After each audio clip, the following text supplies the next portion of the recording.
మందిరమును కూర్చున్న ఆసక్తిని కోల్పోతున్నారు. పొలాలకు పోవటం ఆదివారం పెట్టుకోవటం ఏంటయ్యా? ఫంక్షన్లకు పోవటం ఆదివారం పెట్టుకోవటం ఏంటయ్యా? అసలు పోవటం పక్కన పెట్టు, అసలు ఈ దేవుని పెట్టులు అదే రోజు పెట్టుకుంటున్నారు. ఈ రోజున శాపం అది. వాక్యం చాలా క్లారిటీ చెప్తుంది. విశ్రాంతి దినాన ఎవరైతే పని చేస్తారో అది వారికి శాపం అన్నాడు యెహోవా. సంపాదిస్తున్నారు, నిలబడుతుందా? ఎక్కడెక్కడో తిరుగుతున్నావు, సంపాదించుకుంటున్నావా?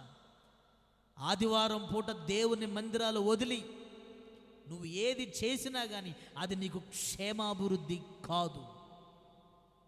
ఇది వాస్తవం.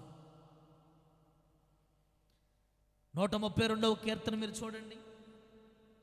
132వ కీర్తన ప్రారంభపు మాట నుండి 1, 2, 3, 4, 5 వచనాలు మీరు గమనించండి. దావీదు